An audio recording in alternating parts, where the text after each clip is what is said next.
Welcome back to Christine's Culinary Quest. I'm Christine, and if you're anything like me, coming out of Halloween, there's only one thing you think of when you think of knives.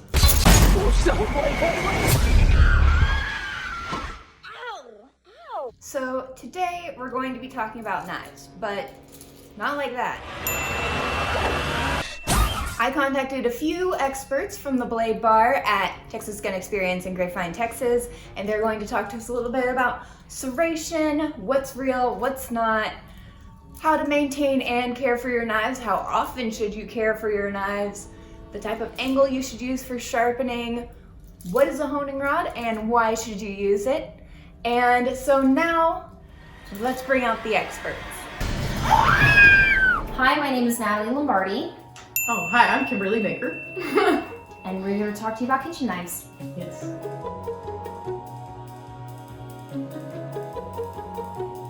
So on the belt sharpener, you're going to have a faster speed of rate, so you're going to get the sharpening down faster. You're going to be able to set the angle to whatever angle you need it versus the belt or the stone where you have to keep that angle the entire time that you're going on both sides. If you don't keep that angle, of course, you're going to have the angle differences and it's not going to be as sharp, it's not going to cut as well. If you're looking for a faster way of sharpening, the belt sharpener is the way to go. If you're just wanting to practice and spend more time on a stone, then that's the route to go for you. So on kitchen knives, they range from 14 to 20 degrees. The smaller it is, the more precise it's going to be, the sharper it's going to be. 16 to 18 is probably a good home for you to keep your kitchen knives at. Just keep it, slicing nice and sharp.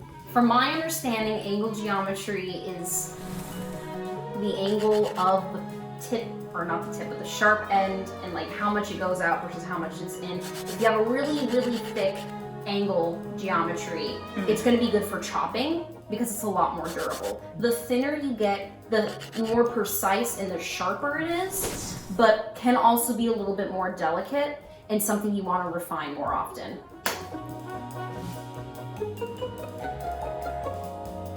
When it comes to good knives, the most important thing is consistency. Keep sharpening it. Always use the honing rod when you use it. Don't put it in the dishwasher, always hand wash it. You'll see a lot of places sell tabletop drag sharpeners. That's fine if you're using it on a knife you don't particularly care about. But what that does is it doesn't sharpen, it just peels away at the edge, creating a sharper edge, but just taking away from your material quicker and just not producing a real fine grind, a real fine edge. So really, if you have good knives, take care of them and they will take care of you.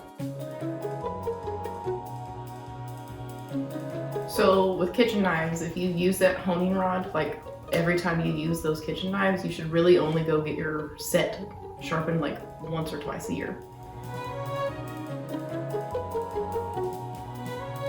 Basically, a honing rod is like brushing your teeth for your knife. Every time you use it, you want to take it to that honing rod, because every time you use that knife, your edge is going one way or the other. So taking that honing rod is going to hone it back to the middle and create, retain that edge for a much longer period of time. So you don't have to go get them sharpened every single time you use them, or every couple of months.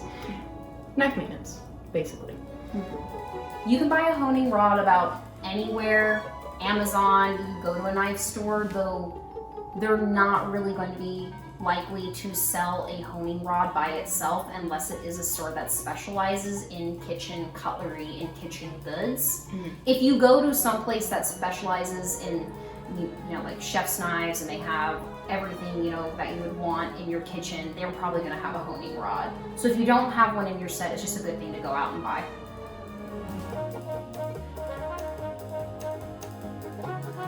Okay, so if you are planning on, cooking and utilizing those kitchen knives how they're supposed to be used, every chef should at least own a chef's knife, a paring knife, a utility knife, and the honing rod to maintain those three knives. Those are the three basic ones that will basically cover everything that you need in the kitchen. Everything else is just your preference, yeah. But those are the basics that everybody should have, and that will take you through life.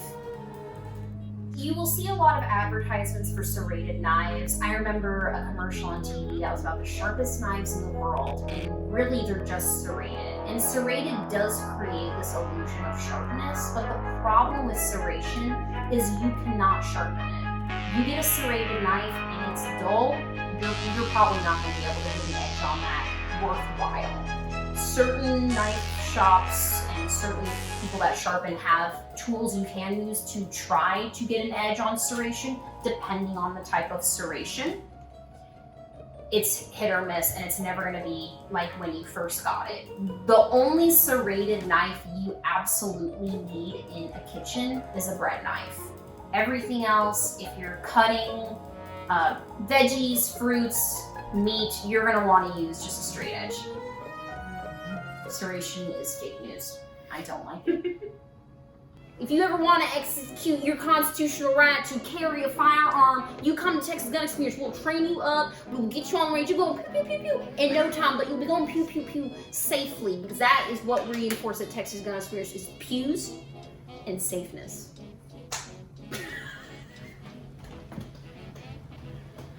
I'm an actor, and the world is my stage. That was fantastic. Natalie and I work at the Blade Bar at Texas Gun Experience in Grapevine, Texas. We sell pocket knives, kitchen knives, swords, axes, cosplay type display items. We sharpen knives, all kinds of knives, kitchen knives, pocket knives, axes and machetes. We offer engraving services as well, where we can personalize anything from glass, wood, knives, cups. Quite literally, we do a whole lot of things. We offer a lot of different services. Come check us out.